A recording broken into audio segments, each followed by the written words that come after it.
Thank you for your patience, everybody. Welcome back to Pick and Roll. It is a brand new week of NBA betting on the show, which is broadcast live on the Board NBA YouTube channel and the Board NBA Twitter account. Smash that like button and give us a subscription if you're watching on YouTube, and make sure to follow us on Twitter. Also, if you can't catch it live, you could be listening to this in audio form on podcast, wherever you get your podcast. If you're listening over there and enjoy the show, make sure to rate and review 5 stars. But excited for a brand new week here. Just a quick touch on the scheduling as we are getting into the holiday season. This week, nothing to fear. Every show for this week will be as normal, 11:15 a.m.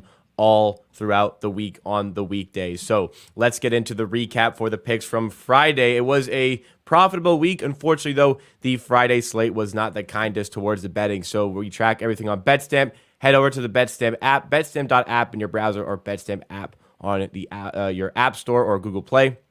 Go to the Find Betters or the Marketplace section for phone use.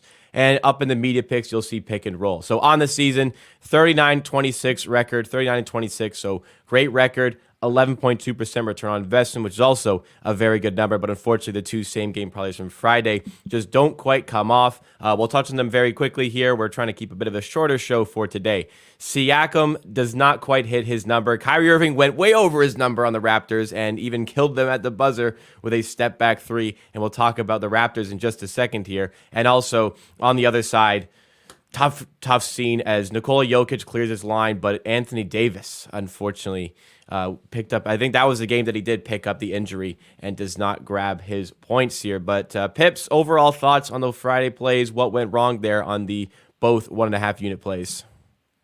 Yeah, that was just couple of. I don't like to talk about being unlucky, and yeah, but that was unlucky.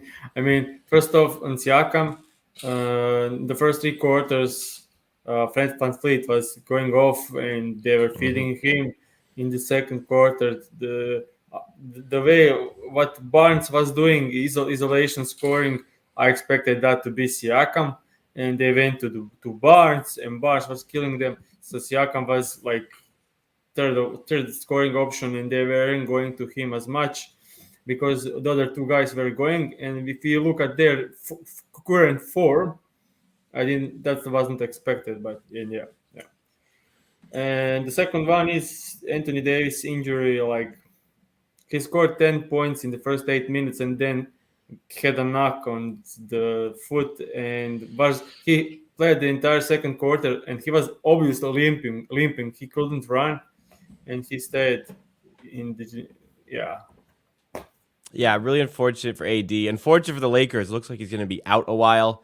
Something you come to expect with AD these days, but that Lakers season pretty much has to be over after that point. One more thing of recap. There's been a request from the people in the comments here to talk about your Naz Reid find on a 7 rebound line. I'm not sure what this is quite in reference to, but if you could fill me in and talk about how you found that line, I'm sure the chatters would love to hear it. Yeah, that was one interesting one, because when Rudy Gobert was ruled out, another rebounding line was set at 9.5.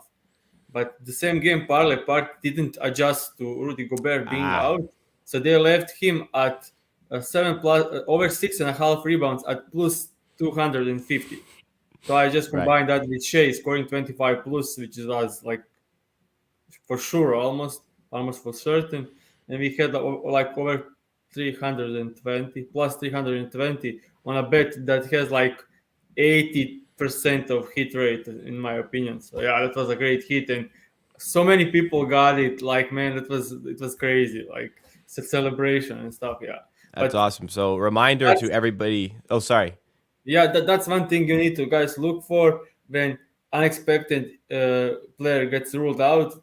The substitution probably, or some other players in same game parlay could be getting a high value in same game parlay part, not the regular lines. Regular lines are always set great, but they can make mistakes in same game parlay section. So 2 things. I was going to mention that, but first things first, that's a play that wasn't given out on the show, but follow at Pips NBA on Twitter to get plays like that throughout throughout the week. Just bonus sort of picks there. And yeah, if injuries happen, sportsbooks don't adjust quickly. Sometimes you don't need to be a good handicapper. You just need to be quick to get to your phone after you see that somebody's going to be missing. So follow an account like Underdog NBA who has injury news that shows it as it happens. And if you can get to a sportsbook in time, yeah, usually the money line spread, that stuff is going to be affected very quickly. There's so many players in the league. There's so many markets for each player in the league. They make mistakes every day, all the time. If you can sniff those out, you can be a good bettor just by doing that. No shame in doing that at all. But a thing we wanted to talk about today, as I said, the Raptors, and I'm very opinionated on this because I am a Raptors fan. Raptors, who had high expectations going into the season, they have lost 5 games in a row. In those 5 games, they have not kept a team to under 110 points. They pride themselves on being a defensive team, keeping teams under 100 points, but they've not kept a team to under 110, since December 3rd. And with these 5 games, they're not playing defense, as I mentioned. Here are the next 6 games. So 3 games are away. They have the Sixers tonight, the Knicks, who are playing really well right now, on Wednesday, the Cavaliers on Friday, and then 3 home games against the Clippers, the Grizzlies, and the Suns. 4 games under 500. This stretch of games not looking good for Toronto. If you've been watching them, where has it been going wrong for this team, and what's the plan for the rest of the season? Yeah, I watched quite a lot of the Raptors. I actually joined your show like 5 times over the last couple of weeks, It's bad, man. and yeah, it's. I mean, they lost a couple of close ones, but they lost. I mean, you can't lose to the Golden State Warriors down to their best players. Like Yeah, that's just yesterday not. was no Curry, no Wiggins by the Warriors, by the way, and they Yeah, lost and by losing 20. So back to back against the Magic, and yeah, that's not great. And I don't know. I think the main issue is like, okay, their defense is now not great, but that never was a huge problem when you have a healthy team with Trent and OG. I think that's one of the issues why they are so bad. But their offense is terrible. Like I watched the game against the Nets, they were just isolation, isolation, isolation, isolation, and that's nothing, not you, the way you win. And yeah, and Nick Nurse needs to get help on the offensive part. That was obvious like 2 years ago. And yeah, no rim protection also costs them a lot. And they're just doing like, okay, we'll just put all the bodies on the best of opposing players, but you can do it like against the net when they have like 5 players who can shoot the ball like 40% from the tree. Like, yeah, that's not going to do it. And yet you did all you can to stop Kyrie and KD, and they both scored 30 they plus both still, points. yeah. And everyone else had a great game because you are focused on these 2 guys. Like defense not working at all, no rim protection at all, and yeah, my point of view is like trade Gary Pay, Gary Trent. Gary Trent, and trade Pascal Siakam. Play Koloko, play OG. You need to keep OG and Barnes and get whatever you can for the rest of the guys. I mean, I I don't want to lose OG, but he's probably like the one that everyone will want to yeah. take from the Raptors. I can't agree with the Siakam part. I just think if you're trading all these assets, you want to find a player like him. He hasn't been as good this week, but I can't see them trading him, and I don't think they should. I understand that point of view though. To quickly touch on my side of it, 2 things that the Raptors are missing. First of all, rim protector, which would very much help them. Jakob Pertl should be available. That's a way they could go. Yeah. Just sorry, I thought like my projection for them is like to, if they want to screw everything and go for a Oh rebuild. yeah, yeah. If it's Yeah, if you just want sell to make everything, but players and improve, of course you won't trade Siakam, like for yeah, sure. yeah. Understandable. I think even in that route, like with the Tampa season, you want to find a guy in the draft that then you add into this core of players to make your team better. But again, yeah, if you're rinsing everything, restarting, then Siakam's value maybe has never been higher. Second point I'll make, so Raptors missing guys. Offense is very ISO driven. So when new guys come in who aren't as good, they can't play that game. Whereas the Warriors, when guys are missing, nothing changes. They play the exact same style. They still move the ball. They still run the same plays. Everybody knows their role, and they can produce a game like that. I mean, they shouldn't be able to, but they can still produce like that because it's just a plug and play sort of system. Whereas the Raptors right now are just, okay, give the ball to one guy, let him cook. And if you throw a zone against that, then you literally can't do anything. And the Warriors did that quite often. But let's move it along here. I could talk all day about the Raptors.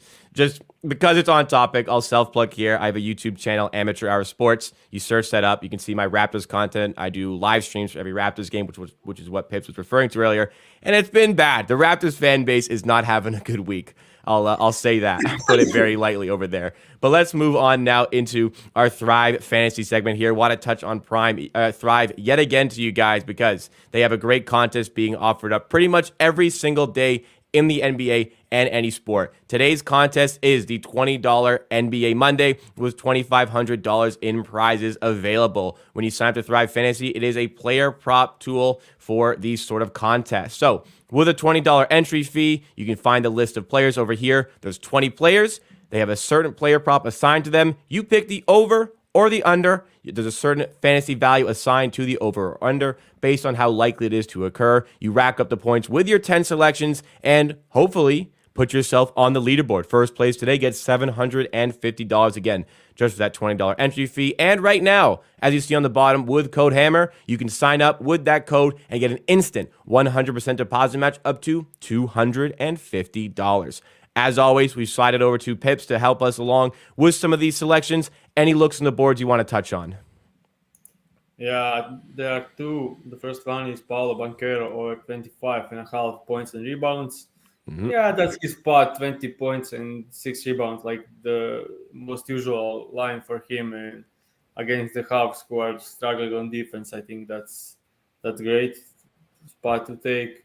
And the second one is Domantas Sabonis over 11.5 rebounds against the Charlotte Hornets.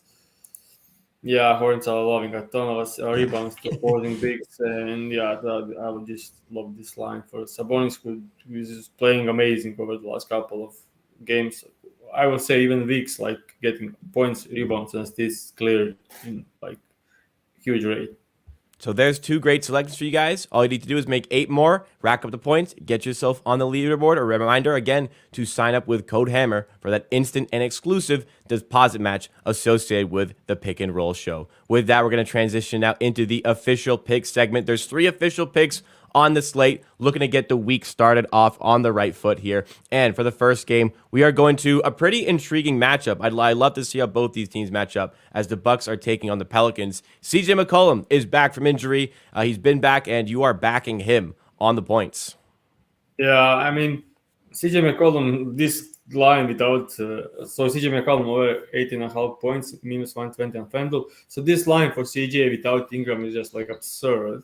And I do understand why it's that low, because they are playing against the team who is one of the best in the defensive end in the league. But they are the best because they are great at rim protection, and they are great at not allowing corner threes or spot up. But CJ McCollum is pure pull-up shooter, and he's pulling up from mid-range, and he's pulling up from threes.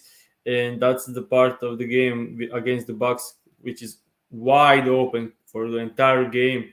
And yeah, he had a couple of great games. Like, he had terrible return from the injury, scoring 5, 7, and 8 points in the first 3 games, shooting terrible and low usage. But since then, he's had a couple of decent games, including the last 2 games against the Utah Jazz and Phoenix Suns, when he scored 28 and 27 points and shot the ball over 20 times. So if he can take 20 field goal attempts with a couple of chips to the free throw line, he should be able to clear this line pretty easily. So I love this spot for CJ.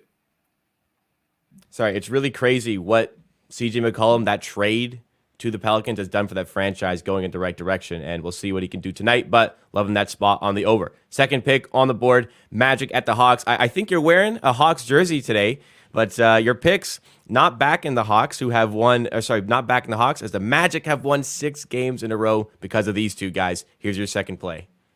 So my play is Banchero over 19.5 points and Franz Wagner over Yeah, That that's should be assist. That should be assist. yeah. Wagner part should be assist, and yeah, I just love this spot for both of these guys. Like if you take a look at Banquero scoring, that's pretty absurd because like almost every game he gets 20 points.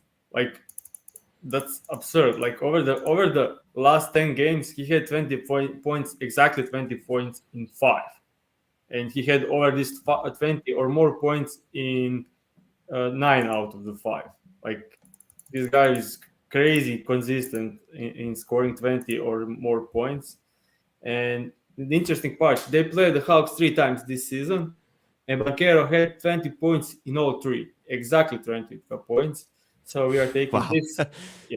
And Franz Wagner, I think in the last game against the Hawks, he had 13 potential assists, and he had 2 or more assists in 28 out of the 31 games this season. So that's 90% clearance rate, and I just love this against the Hawks. And the second part, I wanted to bet Trey Young over 10.5 assists, but I saw DeJounte Murray possible return, so Yep. gave up on that. But in the last game against the Magic, Trey Young had 27 potential assists and 16 assists. So if DeJounte Murray is ruled out, getting over 10.5 assists is amazing for Trey Young. All right, so good to know on that one. But the play here, we're going with Banchero and Wagner, two guys who have been just outstanding this season. They have been a real joy to watch as long as they're not playing against your team like the Raptors felt last week in 2 straight games. But let's go to the third pick here. We're going back to Donovan Mitchell. We're going back to his over on points. It has been successful this season. And why don't you let us know why you like it again today? Yeah, that's just amazing. Like I showed the numbers a couple of times on the stream, and Donovan Mitchell is clearing this line with a huge success rate. If you take a look, I mean, you need to just exclude the games against the Toronto Raptors and the games where blowouts, but he covered Yeah, this line 25% of the games, and now getting a great matchup against his ex team, like his first time playing against Utah Jazz since the trade. And yeah, I just love this spot. I was actually trying to find same game parlay with him, 25 plus points and under 5.5 assists, but bookies that don't offer the higher line on the assist. So I'm taking this one, and yeah, I love it. He's in great form. Everyone else on the Cavs struggled to score, and Donovan Mitchell was so consistent, and yeah, great spot for him. Yeah, Cavs are a team that are great at home, so banking on that today. Let's go through the 3 picks. First one is Bucks at Pelicans. CJ McCollum over 18.5 points. That is minus 120 at FanDuel. Second one is a same game parlay as the Magic visit the Hawks. We want Paolo Banchero over 19.5 points paired with Franz Wagner over 1.5 assists. That is minus 108 at FanDuel. Going to the third pick over here, we have the Jazz at Cavaliers. Donovan Mitchell, like we said, over 28.5 points. That is minus 120 at BetMGM. So those are your 3 picks for today. Thank you so much for tuning into Pick and Roll. Remember, guys, over the course of the holiday season, we'll be updating you on schedule. Next week, we'll be a bit off. We'll talk a little bit more about that over the course of the week. This week, on schedule, Monday through Friday, 11:15 a.m. Eastern Time on the YouTube channel, The Board NBA. Like and subscribe over there, and the Twitter account, The Board NBA. You can follow us there for updates on the show going forward, and also check us out on your favorite podcast platform. For some extra picks, again, follow Pips on Twitter. Get yourself over there for those extra same-game parlays that we spoke about earlier. But we hope to see you tomorrow, and we hope to be celebrating some wins when we do on Pick and Roll, part of the Hammer Betting Network. Thank you, everybody.